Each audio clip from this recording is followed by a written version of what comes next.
بەردام دەبین دەچینە لای تەوەری یەکەمی بەرنامەکەمان. خانمان هەمیشە لە پێشەنگی سەرکەوتنەکان و جێدەستیان لە سەرجەمکایەکانی ژیاندا هەبووە.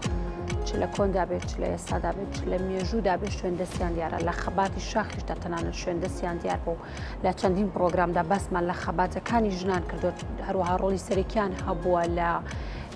لە میدیادا، توانیوانە شوێندەستیان لە سەرجەمکایەکانی ژیان شان بە شانی پیاوان هەبێت. بەڵام زۆرجار ڕەنگە مافەکانیان خراپێ، ڕەنگە حەز بوو ماندوێت تێدا نەکرابێ، ڕەنگە شوێندەستیان شان بە شانی پیاوان جیاوازیەکی تێدا کرابێت. هەڵسەنگاندەکە بۆ جۆرە نەبوو بێ کە ئەم دوو ڕەگەزا هاوشانیەکرد. بەرحاڵ ئێمە ئەمڕۆ باز لەوە دەکەین کە کۆڕێک کراوە بە ساڵۆنی شەقامی جمهوری لە کەرکووک کۆڕێکی کردووە بۆ خاتوو سرود محەممەد توێژەر کە باز لەوە دەکرێت کە ئایا توێژەکانی خانمان ئەو مافانەی کە هەیەە تا چەند لە ئاستی خواستەکانیاندایە. باز لەوە دەکەی بزانین ئایا لەم کۆڕەدا بابەتەکان چی بوون کە باسکراون، ئامانش لەم کۆڕە چی بووە. ئەمانە و چەندین پرسیاری تر گفتوگۆی لەسەر دەکەین لەگەڵ میوانەکەمان خاتوو سرود محەممەد توێژەر کە ڕاستەوخۆ لە کەرکووکەوە لەگەڵمانە. سڵاو لەبێ خاتوو سرود، بەیانیت باش. بەگشتی باسێکی ئەم کۆڕەمان بۆ بکە، با بزانین کار و چالەکەکان چی بوو، بابەتانە چی بوو کە تێیدا باسکراوە، ئامانج لێ چی بووە. خاتوو سرود بەیانیت باش. بەینی ئێوە باشتر لە کەرکووکی خۆشەویستەوە. کە باسی کۆڕەکە بکەم، بەڕاستی ئێمە زیاتر تشکمان کردە سەرەوەی کە چالاک بوانان چەند کێشیان هەیە لە ناو کۆمەلگا و ئیشی ڕێکخراوەیی چۆنە لێرە لە شاری کەرکووکا و ئەو کۆسپانەی لە بەردەمی ئێمەیە چییە؟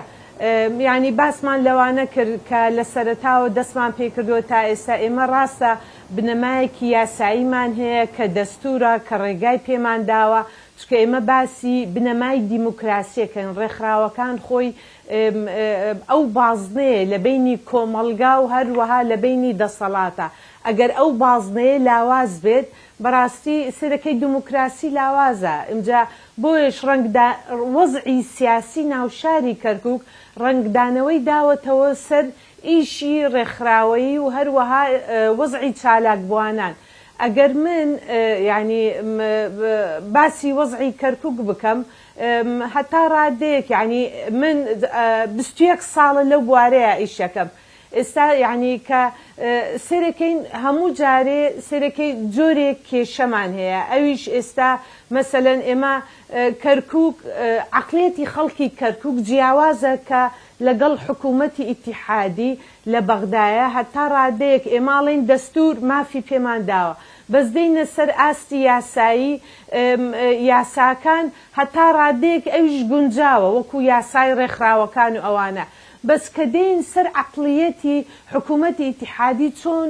ئایا بڕوای بە ئیشی ڕێکخراوەیی هەیە، بڕوای بە چالاکبووان هەیە، بە ژنانی چالاکبووان، بە ڕۆڵی ژن لە ناو کۆمەلگایە. ئەمە کێشە سەرەکیەکەی ئێمەیە. تا ئێستا ئەو عەقڵیەتە هێشتا نەگەیشتۆتە ئەو ئاستەی کە بزانێت کە ژن و پیا و یعنی هاوبەشن، شەریکی ئەم دەوڵەتەن. بەس بەداخەوە تا ئێستا سێرەکەی بە چاوێکی کەم، بە چاوێکی جنسی سێر ئەو چالاکبوانان ئەکرێت. هەروەها ئێمە ئەو کێشانەی یان ئەو هەڵمەتانەی کە ئەیکەین کە بە دواچوونی بۆکەین و ئەوانە سێرەکەی چونکە لە مەسلحەتی چەند بەرپرسێکە یان حزبێکە لە مەسلحەتەکەی دەی سێرەکەی تەشهیرت پێکرێ بە سومعەتت، ناو نەتەرۆکی ناشرینت بۆ دۆزنەوە، ئەڵێن ئەمە لینکی هەیە لەگەڵ ئەم لایەنە، نازانن تۆ وەکو چالاکبوانێ تۆ دڵسۆزی ئەم کۆمەلگایە. یعنی 21 ساڵ تۆ لێرە کار بکەی، بەڕاستی یعنی لەگەڵ هەموو چینەکانە بەبێ هیچ جیاوازیەک، لەگەڵ ئەو هەموو حکوومەتەی کە هاتووە و گۆڕانکاری ئەوە بووە، ئێمە هەر ویستومانە بێلایەنی خۆمان پیشان بدەین. بەس بەداخەوە تا ئێستا یعنی ئەو عەقڵیەتە هێشتا نەهاتۆتەوە ئەو ئاستەی کە بڕوایان بە ئێمە بێت ئێمە لەسەر مەسلحەتی گشتی ئیشەکەین. ئەمە کێشەکە ئەمە لەلایەکە. لەلایەکی تر کێشەکانمان ئەو کەیسانەی کە ئێمە لەگەڵی ینی ینی دێنە لامان و یان بە دواچوونی بۆکەین و سێرەکەی کەیسەکان ئەمەنە سەختە سێرەکەی تهدید دەکرێت یعنی ئەمە ینی تهدید بە ژیان پێمەڵێڵێ بێت دەست لەم کەیسە هەڵبگری ینی چۆن من کەیسێکە ڕووی کردوتە من ئەبێ من بیپارێزم یعنی ئێمە تەنیا ڕێکخراوین کە لەگەڵ وزارەتی ناوخۆی عێراقی ینی عەقدێکمان هەیە کە ئەمە چەند ساڵە ئێمە ئیشیان لەسەرەکەین عەقدەکەمان ئیمساڵیش تازە کردوتەوە بە خۆبەخشی ئیشیان لەسەرەکەین یعنی ئیشیان لەگەڵەکەین چونکە ئەوان تا ئێستا ئەندامی ژنیان نییە چۆن کە بە دواچوونی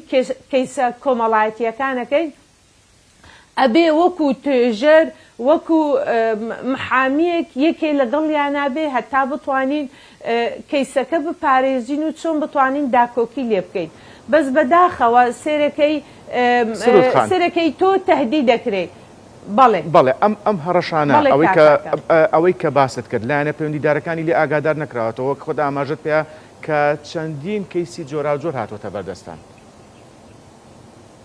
بەڵێ لایەنی پەیوەندیدارە زانێ یعنی ئێمە چووکە لەگەڵ شورتەیە ئیشەکەین یعنی ئەوانە زانن ئێمە جۆری ئەو کەیسانە چییە زۆر جاریش بەداخەوە یعنی من نامەوێت بۆ ڕاگەاندم بڵێم چ کەیسێکە کەیسەکان جۆرەکانی چییە بەس بەداخەوە کە لە بەعزە کۆبوونەوەیەکە دانیشین ئەڵین ئایا حکوومەت پلانی هەیە ئایا ئەنجومەنی پارێزگا کە تا ئێستا ئەنجومەنی پارێزگا بۆ تا ئێستا دانەنیشتووە بڵێ سرود وەرە کێشەکانی ئێوە چییە ڕێکخراوەکان وەرن ئێوە کێشەکانتان چییە بەداخەوە یعنی ئەبێ پلانێک دابدرێ پلانێک بە ئێمە ئەگەر بڵین حکوومەتی ئیتیحادی تا ئێستا پێشێلی مافی ئێمەی کردو وەکو کەرکووکی با حکوومەتی کەرکووک بێ دانیشێت پلانێک دابنێ لایەنی پەیوەندیدار ئێمە یعنی چۆن چی بکەین چارەسەری ئەمانە من هەتا لە کۆڕەکەیە باسی ئەوەشم کرد بە ڕووناکبیرانی ئەم شارە با دانیشین چۆن ڕەنگە خۆیان بانکتان نەکەن باز لە داواکاریەکانتان بکەن بەڵام خۆتان لەناو خۆتانە هەماهەنگیتان چۆنە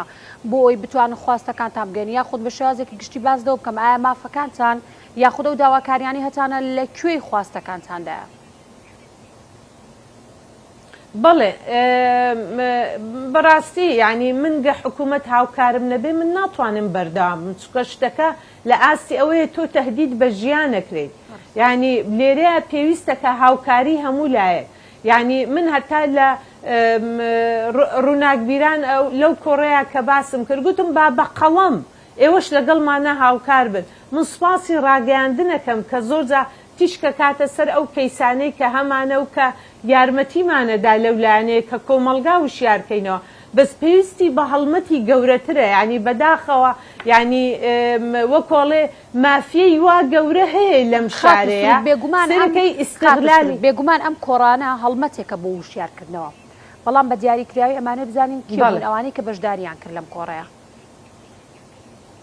بەڵێ ڕووناکبیرانی ئەم شارە نەخێر ناوەڵە زۆری ئەوانەی کە لەوێ بەشدار بوون لەگەڵمانە لە چینی پیاوان بوون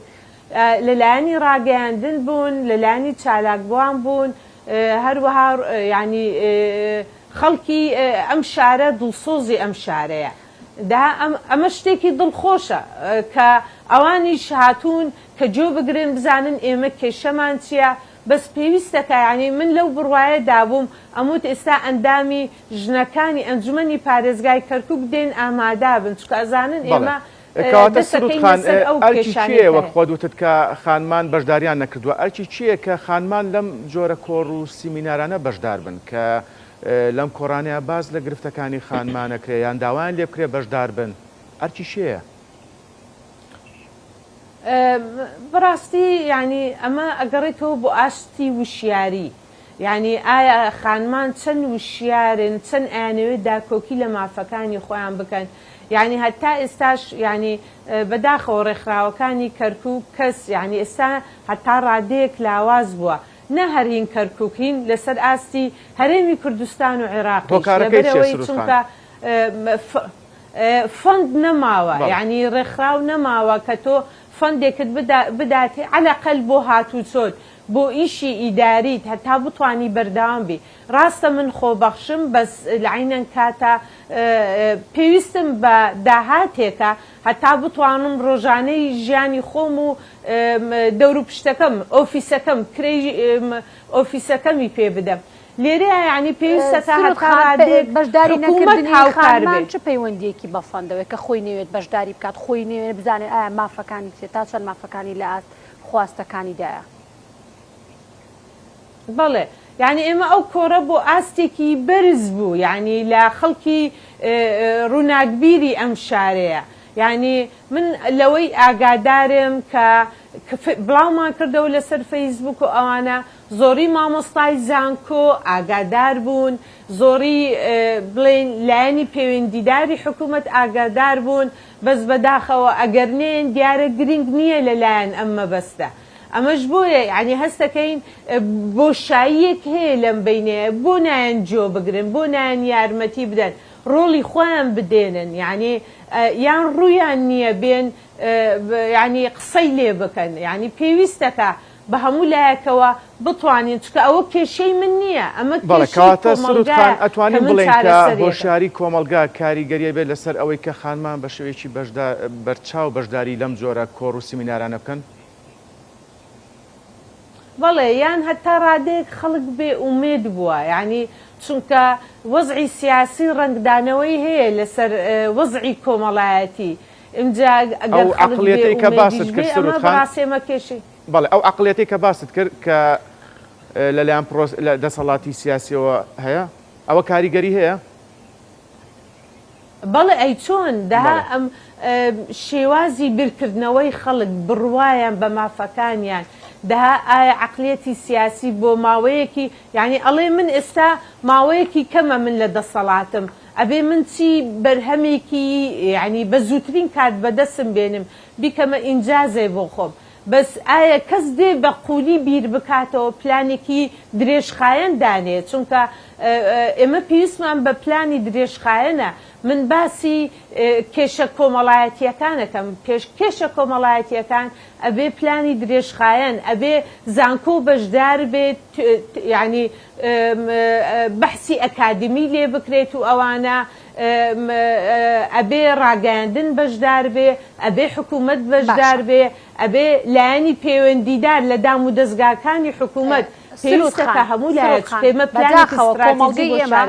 بەداخەوە کۆمەڵگەی ئێمە تا ئێستا خانمان چەندێک ئیش بکەن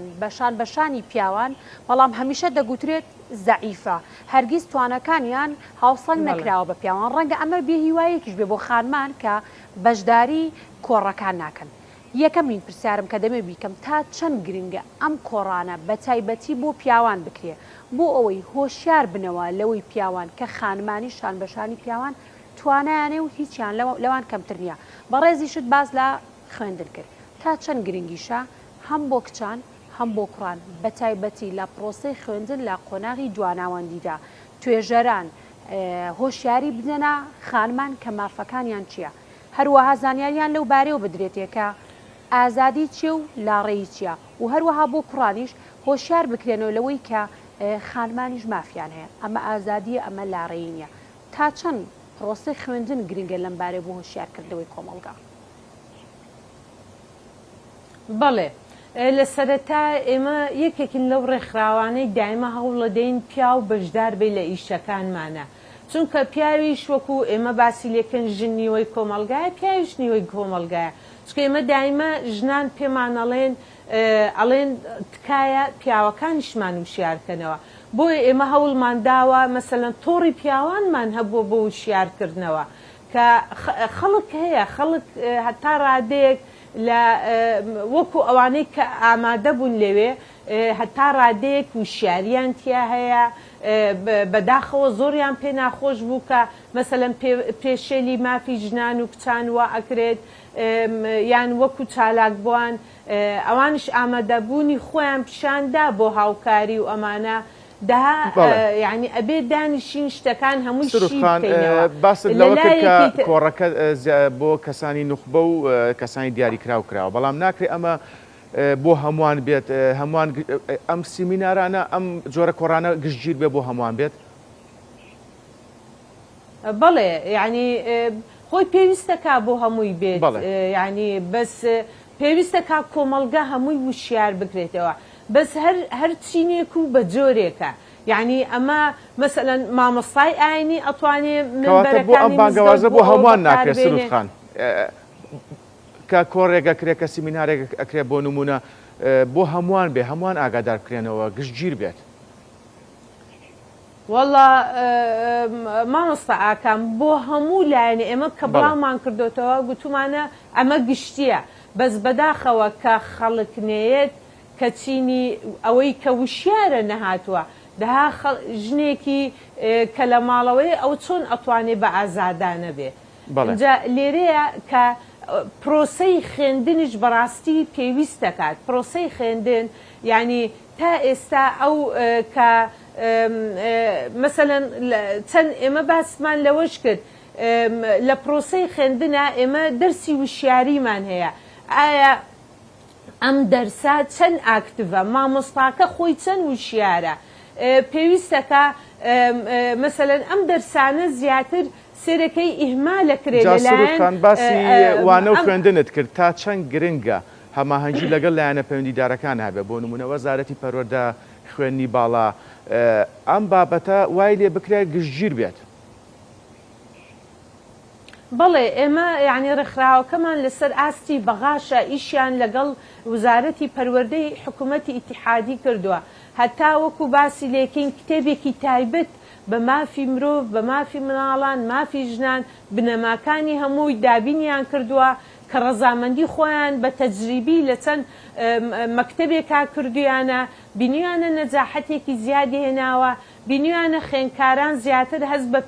بەرپرسایەتیەکەن بەرامبەر خۆیان و خێزانیان بەس ئایا بۆ تا ئێستا وزارەتی پەروەردە کە بە جوانی ئیشی لەسەر ناکات هەروەها وزارەتی پەروەردە یعنی بتوانێت لەسەر ئاستی هەموو پارێزگاکان و هەروەها زیاتر ئێمەمانەوێت کە تش بکەینە سەر شاری کەرکووک یعنی بێ لە هەموو قوتابخانەکانە باسی لێ بکرێ مامۆستاکان ڕاهێنانیان بۆ بکرێ ینی ئەمەش لێرەیە گرینگە مامۆستا ڕاهێنانی بۆ بکرێ یعنی بەداخەوە ینی بەعزە مامۆستایەکەیە ئەو هانی مەسەلەن خوێندکارەکانیە داڵێت تۆ مەسەلەن بۆ مەکتەب دەست نادەی وای لێ ناکە کە